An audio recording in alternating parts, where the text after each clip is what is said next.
Shalom Bapak Ibu Saudara yang dikasihi Tuhan. Seri pengajaran hari ini berjudul Hidup Menurut Daging. Saudara, Alkitab berkata, ketika kita masih mengenakan tubuh dosa, kita sangat berpotensi menuruti keinginan daging kita. Pertanyaannya, seperti apa orang yang hidup menurut daging? Untuk mengetahui jawabannya, kita baca terlebih dahulu Roma 8 ayat 5. Sebab mereka yang hidup menurut daging memikirkan hal-hal yang dari daging. Mereka yang hidup menurut roh memikirkan hal-hal yang dari roh. Ayat ini mengatakan orang yang hidup menurut daging akan memikirkan hal-hal yang dari daging. Maksudnya segala keinginan atau perbuatan daging. Perbuatan daging telah nyata, yaitu percabulan, kecemaran, hawa nafsu, penyembahan berhala, sihir, perseteruan, perselisihan, iri hati, amarah, kepentingan diri sendiri, percideraan, roh pemecah, kedengkian, kemabukan, pesta pora, dan sebagainya. Terhadap semuanya itu kuperingatkan kamu, seperti yang telah kubuat dahulu, bahwa barang siapa melakukan hal-hal yang demikian, ia tidak akan mendapat bagian dalam kerajaan Allah. Sebagai orang yang sudah dimerdekakan dari dosa, sudah sepantasnya kita tidak berbuat yang seperti itu. Dikatakan dengan jelas kok bahwa orang yang tetap hidup menurut daging tidak akan mendapat bagian dalam kerajaan Allah. Tentu ini tidak kita inginkan, bukan? Saya percaya kita semua tentu mengerti akan hal ini. Tetapi tetap saja hidup menurut daging, hidup dalam kedagingan. Masih tetap saja melakukan hal-hal yang cemar, memiliki amarah, suka bermusuhan, iri hati, dan sebagainya. Aneh bukan? Kenapa bisa begitu?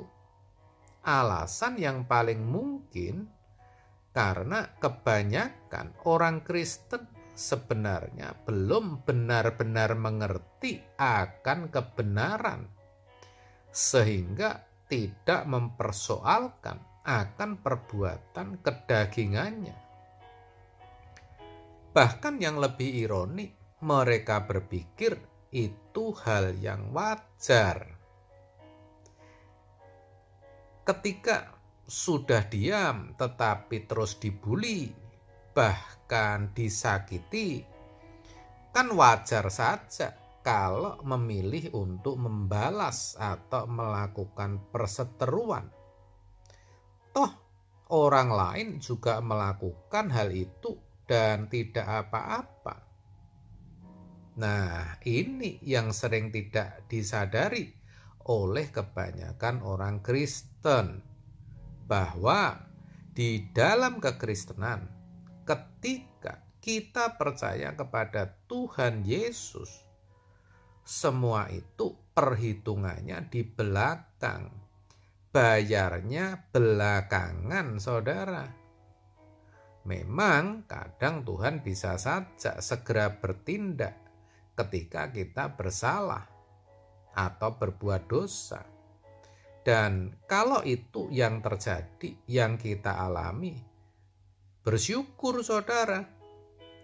Tetapi yang bahaya kalau Tuhan biarkan, itu berarti kalau tidak terjadi apa-apa ketika kita melakukan kesalahan atau berbuat dosa, ketika kita menuruti hawa nafsu kedagingan kita, itu bukan berarti tidak ada perhitungannya. Tetap ada, saudara. Hanya saja perhitungannya di belakang. Ini yang bahaya, saudara. Ini yang harus kita waspadai. Jangan sampai kita merasa aman-aman saja, tetapi ujungnya maut. Kita binasa. Allah itu tidak bisa dipermainkan, saudara.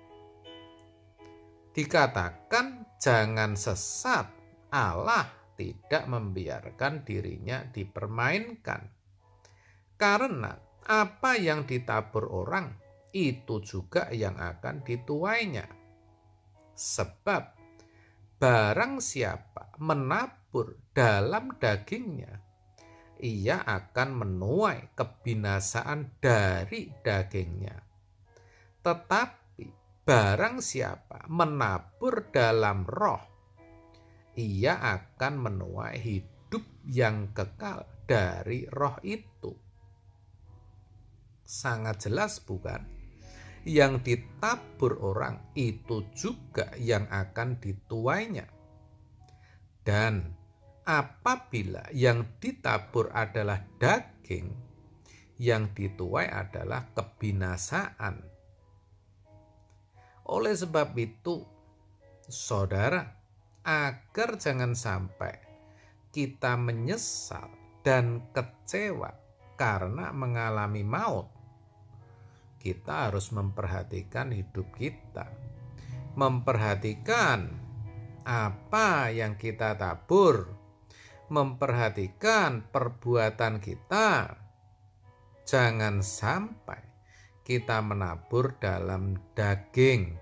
Jangan sampai perbuatan kita melukai atau mendukakan hati Tuhan. Jangan lagi kita mengumbar hawa nafsu, saudara. Itu harus kita perjuangkan dengan sungguh-sungguh, dengan segenap hidup kita, sepanjang hidup kita. Amin. Tuhan Yesus memberkati.